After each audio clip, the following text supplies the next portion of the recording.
Bonjour à tous, je vous retrouve aujourd'hui pour une nouvelle audio tirée du tome 1 d'Ozeria qui vous permettra de découvrir cette fois le chapitre 4 de la première partie.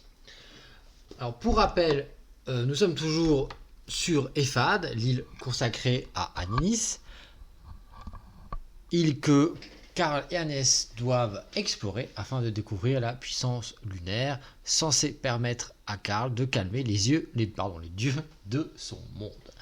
Voilà un petit peu où on en était dans les chapitres précédents.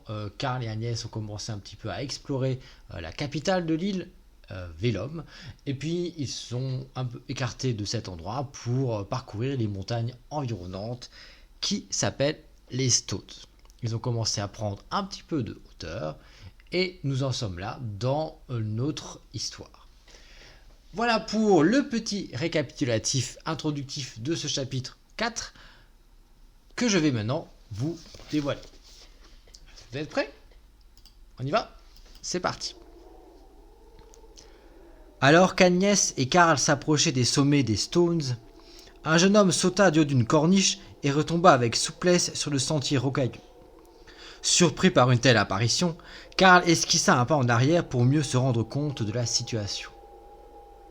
Le mystérieux personnage qui lui barrait la route était un garçon d'environ 17 ans, vêtu d'un long manteau en cuir et pourvu d'un visage juvénile dans lequel brillaient deux yeux félins d'un vert hypnotique. Karl aurait volontiers souri en voyant ce petit rebelle des montagnes si l'adolescent en question n'avait pas brandi un poignard dans sa direction. Sa voix étonnamment rauque fit sursauter Agnès quand il s'adressa à Karl en ces termes. « Le droit d'entrée au sommet des Stones peut coûter cher, étranger. C'est la bourse ou la vie?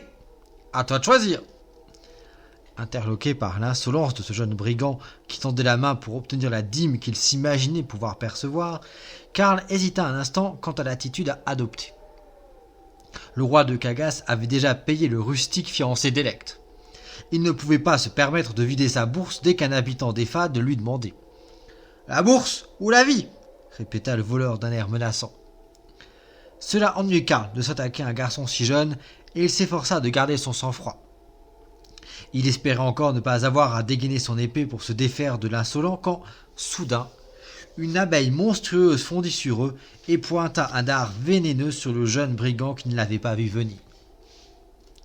Touché à la cuisse, il s'écroula aussitôt. Agnès se réfugia derrière un rocher, tandis que Karl n'évita que de justesse le deuxième assaut de cet insecte mutant. C'était une xabeille, une espèce primitive et quasi disparue d'abeilles préhistoriques aux proportions gigantesques et aux piqûres parfois très dangereuses pour l'homme. Même si cela s'annonçait difficile car il était coincé entre quelques cailloux et le vide, Karl comprit rapidement qu'il allait devoir combattre cette menace bourdonnante. La xabeille se montra très habile en tournant à vive allure autour du jeune souverain, mais cela n'empêcha pas celui-ci de la toucher à plusieurs reprises. L'insecte finit par prendre un peu d'altitude. Karl en profita pour lui asséner un ultime coup d'épée, et cette fois-ci, la lame infligea une blessure plus profonde. Comme ce dernier coup lui avait fait verser énormément de sang, la xabeille commença à se rapprocher du sol dans une chute fatale.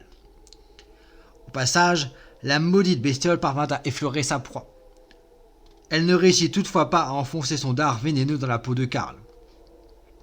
Quand elle vit l'immense insecte laisser une traînée sanglante sur la montagne tandis qu'elle rendait l'âme, Agnès considéra que le souverain s'en était plutôt bien tiré. Elle ne pouvait en dire autant de leur premier agresseur. Recroquevillé sur le sol, il se plaignait de sa cuisse gauche, horriblement enflée par la piqûre de l'abeille mutante. Son visage apparaissait blême de douleur.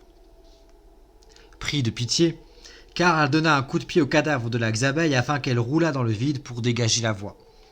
Puis il se pencha vers l'adolescent blessé. Comme il connaissait bien ce genre de piqûre, il pensa à un remède efficace. Il sortit donc de son sac une herbe de géjouk qu'il écrasa sur la cuisse du garçon. Immédiatement soulagé, le voleur changea complètement d'attitude. Reconnaissant, admiratif, il insista pour accompagner Karl afin qu'à son tour, il pût lui sauver la vie. Karl eut beau se dire qu'il regretterait sûrement tôt ou tard, il finit par accepter la proposition du garçon. Celui-ci, de toute façon, était décidé à le suivre tant qu'il n'aurait pas payé sa dette envers lui. Tout en restant sur ses gardes et en incitant Agnès à ne pas se laisser charmer par le sourire ravageur de l'adolescent, Karl se surprit à prendre du plaisir à converser avec le galopin des montagnes. Il s'appelait Achille et savait étonnamment bien s'exprimer. Karl tenta bien d'en découvrir un peu plus sur sa famille, ses origines ou les raisons qui l'avaient poussé au brigandage, mais Achille se montrait extrêmement discret sur tout ce qu'il estimait relever de sa vie privée. En tout cas, à la tombée de la nuit, il devait rejoindre Vélum grâce au raccourci que leur ferait emprunter l'espiègle adolescent. Achille était un sympathique voleur, mais Karl ne pouvait pas s'empêcher de se demander s'il pouvait vraiment lui faire confiance. Et voilà pour l'extrait d'aujourd'hui.